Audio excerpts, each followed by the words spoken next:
அதுக்கப்புறம் 1974 எடுக்கிறாங்க. அப்போ இதெல்லாம் இந்த தெருவினுடைய பேர் மேட்டு நாயுடு தெரு. இந்த தெருவு பேரு பேர் மேட்டு நாயுடு தெரு. அவங்க ஃபுல்லா நாயுடு சமூகத்தினதான் வாழ்ந்து வந்தாங்க. அந்த சம்பந்தப்பட்ட அந்த இனத்தை சார்ந்தவர்கள் அவங்க கிடையாது. பின்னாடி வளர்ச்சி அடைவரை அவங்க வந்திருக்கிறாங்க. பசுமை முத்துராமலிங்க அவர்கள் 1968 இயக்கி இருக்கிறார். 68 பேர் ஓடல. அவர்களுடைய சிலைக்கு வந்து மேட்டுத்தெருவில் இருக்கக்கூடிய ஒரு சிலைக்கு, தெருவில் இருக்கக்கூடிய ஒரு சிலைக்கு மாலை அணிவிக்கக்கூடிய அந்த வேலை வந்து எத்தனை ஆண்டுகளா செய்யறாங்க? இது நாங்க வந்து ஆண்டாண்டு காலமா செஞ்சுட்டு வரோம்னு சொல்றாங்களே, அது உண்மையா? அது போ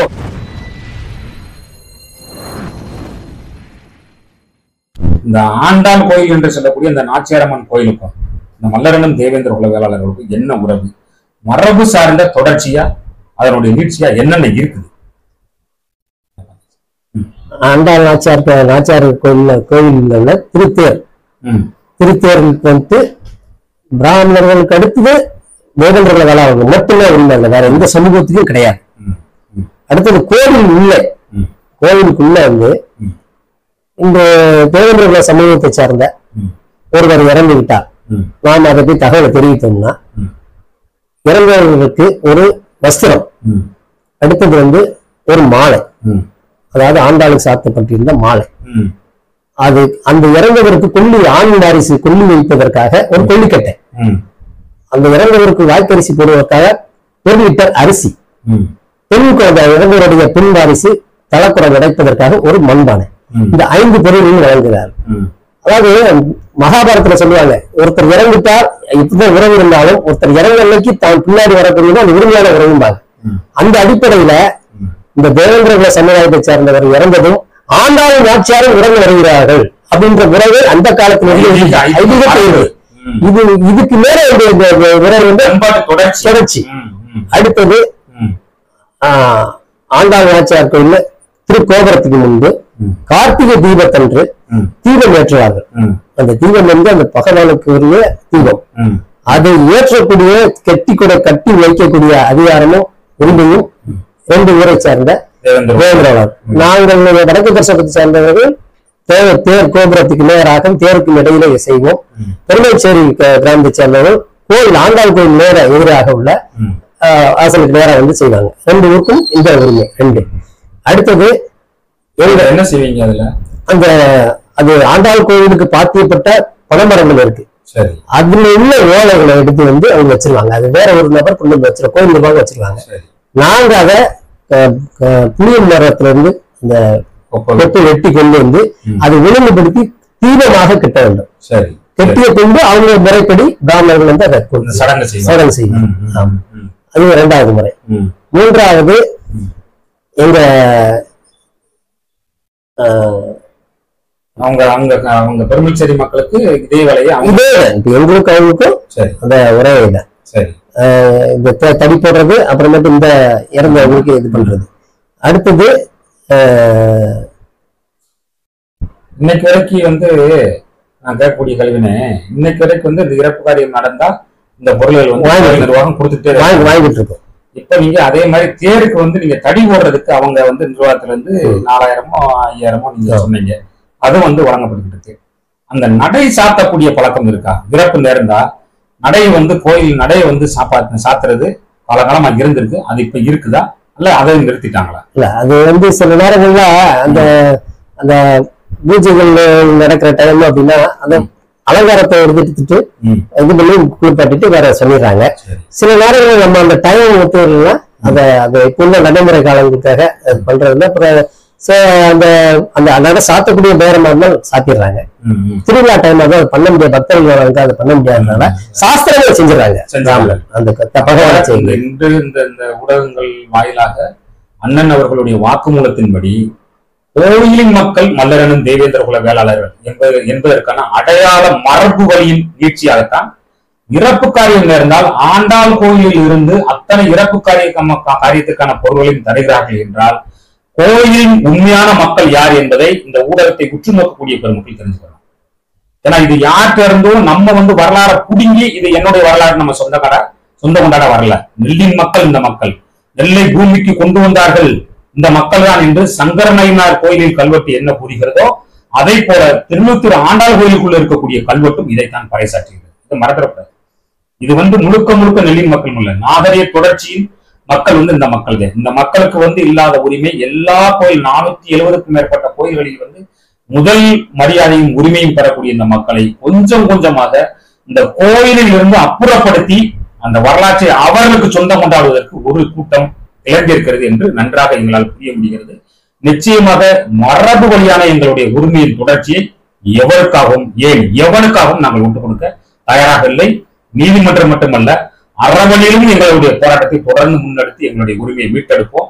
அதற்கு ஒட்டுமொத்த தேவேந்திர குல வேளாளர் சமூகத்து ஆண்டோர் சான்றோர்களாக இருக்கக்கூடிய பெரியவர்களுடைய உதவியை நாடி நீதி வழியில் இருக்கக்கூடிய நீதிக்காக போராடக்கூடிய வழக்கறிஞர் பெருமக்களுடைய உதவியை நாடி நிச்சயமாக எங்களுடைய வரலாற்று உரிமையை மீட்டெடுப்போம் என்பதை அண்ணன் வாயிலாக நான் தெரிவித்துக் கொள்வதில் மிக மிக நான் மகிழ்ச்சி அடைகிறேன். அண்ணன் வேற எதுவும் உங்களுக்கு கோயில் சார்ந்து வேற எதுவும் தகவல் உங்களுக்கு தெரிஞ்சா மக்கள் தெரிஞ்சுக்கிறக்கா சொல்லுங்க.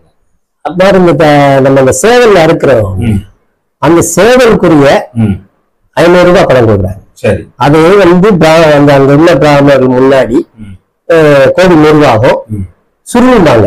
அதாவது தேங்காய், வாழைப்பழம், வெத்தலை, வாக்கு வைத்து அந்த 500 ரூபாய் தட்டில் வைத்து உங்களுக்கு மரியாதை பண்ணி கொடுக்க வேண்டும். அந்த மரியாதை அதை வாங்கி கொண்டு ஒரு 2 நாட்களுக்கு முன்பு கொடுத்துருவாங்க. 5ஆம் திருவிழா முடிந்ததும் எங்களுக்கு அந்த பணத்தை கொடுப்பாங்க. நாங்க அதை போய் சேவல் வாங்கி வெள்ளை சேவல் அது சேவல் கலர் இல்ல, எந்த கலர்னாலும் எடுத்துக்கலாம். அடுத்தது தேரோட்டம் முடிந்ததும் எங்களுடைய ஊரை சார்ந்த இந்த நிர்வாகிகள் 5 நபர்களுக்கு பரிவட்டம் கட்ட வேண்டும். அது இன்றைய நடக்கிறது. நீதிமன்றங்கள் யாருக்கும் பரிவட்டம் கட்டக்கூடாது அப்படின்ற ஒரு சில நடைமுறைகள் இருப்பதால் எங்களுக்கு மாலை அணிவித்து 5 பேர்களுக்கு 5 பேர் போகணும், 5 பேருக்கு மாலை போட்டு 5 வேஷ்டி வஸ்திரங்களை கையில் கொடுப்பாங்க. அதை நாங்க வாங்கிக்கிட்டு கோயில் நிர்வாகம் எங்களுக்கு முழுமையாக அங்கிருந்து உள்ளதை இப்ப வரை சரியாக செய்து வருகிறார். இந்த நிர்வாகத்தை சம்பந்தமில்லாத காவல்துறையும் வருவாய்த்துறையில் உள்ள சமூக எதிரான ஒரு சமூக விரோதிகள் தான் இதை தடுத்து ஒரு அப்புறப்படுத்துகின்ற எண்ணத்திலே செயல்பாடு. இது திரு முத்துராமலிங்கம் அவர்களுடைய சிலைக்கு மேட்டுத்தெருவில் இருக்கக்கூடிய ஒரு சிலைக்கு, தெருவில் இருக்கக்கூடிய ஒரு சிலைக்கு மாலை அணிவிக்கக்கூடிய அந்த வேலை எத்தனை ஆண்டுகளா செய்யறாங்க? இது நாங்க ஆண்டாண்டு காலமா செஞ்சுட்டு வரோம்னு சொல்றாங்களே, அது உண்மையா? அது போக தேருக்கு ஊண்ட மக்கள் இந்த தேவேந்திர குல வேளாளர்ங்கிறது உலகத்திலே தெரியும். பழனி வட்டார பகுதியில யாரு தொட்டாலும் தேர் ஓடாது, எவரு தொட்டாலும் தேர் ஓடாது, தேருக்கு உகந்தவன் தேவேந்திரன் தொட்டால் தான் தேர் ஓடும் அப்படிங்கிற சொல்லவடை கூட உண்டு. அப்ப தேருக்கு உயர்ந்த உரியவர்கள் தேவேந்திர குல வேளாளர்கள். இந்த மக்கள் அந்த தேரை நம்ம தள்ளி கொண்டு போய் விலை கொண்டு இருக்கோம். இன்னைக்கு 2 சக்கரத்தை முன்னாடி கொண்டு வந்துட்டு இந்த 2 சக்கரத்துல மரவர சமுதாயத்து மக்களுக்கே பூஜை புனஸ்காரம் செய்யணுங்கிற மாதிரி ஒரு இட்டு கட்டி இந்த 23ல இந்த பிரச்சனைகளை கொண்டு வராங்களே, இதுக்கு பின்னாடி என்ன இருக்கு? நீங்க அந்த சிலைக்கு நீங்க மாலை அணிவிக்கக்கூடியது காலகாலமா இருக்குதா? அல்லது ஐயா காமராஜர் சிலைக்கு மாலை அணிவிச்சு போறாங்களா? ஒரு சிலைக்கு மட்டும்தான் கொடுக்குறாங்களா? இல்ல எல்லா சிலைகளுக்கும் மாலை அணிவிக்கப்படுதா? அதாவது 1849 தேரோட்டம் ஆரம்பம். சரி, அன்றைய தினத்திலிருந்து 1956 கும்ப சரிவு, அதுக்கப்புறம் 1974 எடுக்கிறாங்க. அப்போ இதெல்லாம் இந்த தெருவினுடைய பேர் மேட்டு நாயுடு தெரு. அந்த தெருவு பேரு மேட்டு நாயுடு தெரு. அவங்க நாயுடு சமூகத்தில்தான் வாழ்ந்து வந்தார்கள். அந்த சம்பந்தப்பட்ட அந்த இனத்தை சார்ந்தவர்கள் அவங்க கிடையாது. பின்னாடி வளர்ச்சி அடைவரை அவங்க வந்திருக்கிறாங்க. முத்துராமலிங்க அவர்கள் 1968 இயக்கி எழுதுகிறார். 68 தேர் ஓடல. 68ல இருந்து நம்ம இந்த சிலை வைத்தது 1993 நான் நினைக்கிறேன். இந்த கொடுமை பாருங்க, 68ல இருந்து மாலை அதுதான் எவ்வளவு பெரிய உண்மை மறைத்து இந்த சமுதாயத்தை அழித்து அதை முன்னிட்டு கொண்டு வராங்க. 1849 தேரோட்டம் ஆரம்பம். 1956 கும்பம் சரிகிறது. அங்கிருந்து 18 ஆண்டுகள் தேர் இழுக்கவில்லை. அவர் உயிரிடம் இருக்கிறார், அவருக்கு சிலை வைக்கவில்லை. அந்த தெரு ஒரு நாயுடு சமூகத்தை சேர்ந்த தெரு. 1974 திரும்ப தேரோட்டம் ஆரம்பிக்கிறது. 1968 பசு முத்துராமலிங்க அவர்கள் இயற்கை வைக்கிறார். 93ல மேட்டு தெருவுல அந்த மேட்டு தெரு என்ற பெயரில் இருக்கக்கூடிய அந்த தெருவுல அந்த நாயுடு தெருவாக இருந்து முன்னாடி மேட்டு தெருவாக மாறினது. மேட்டு நாயுடு தெரு என்று இருந்தது மேட்டு தெருவாக மாறிய போது அந்த இடத்துல சிலை வைக்கிறார்கள்.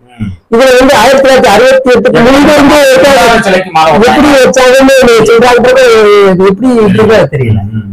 அப்ப வந்து ஒரு இல்லாத ஒரு செய்தியை, இல்லாத ஒரு வரலாற்றை எப்படியாவது உருவாக்கி தக்க வைக்கணும்னு ஒரு சிலர் திட்டமிட்டு செயல்படுறாங்க. ஒட்டுமொத்த தேவேந்திர குல வேளாளர்களையும் நாங்கள் ஒன்று திரட்டி போலி வரலாற்றை பகர்த்தறிந்து உண்மையான சேர சோழ பாண்டியர்களுடைய வரலாறை இந்த மண்ணில் மீட்டெடுப்பதற்காக ஒட்டுமொத்த மக்களையும் ஊர் ஊராக சென்று சந்தித்து இந்த மக்களுடைய கோரிக்கையை வென்றெடுப்பதற்கு மரபு சார்ந்த உரிமை எந்த இடத்திலும் எவருக்காகவும் நாங்கள் விட்டு கொடுக்க மாட்டோம் என்று அழுத்தம் திருத்தமாக சொல்லிக் கொண்டு அண்ணனுக்கு இந்த பொன்னான நேரத்தை வழங்கியதற்கு உங்களுக்கு நன்றியும் கூறி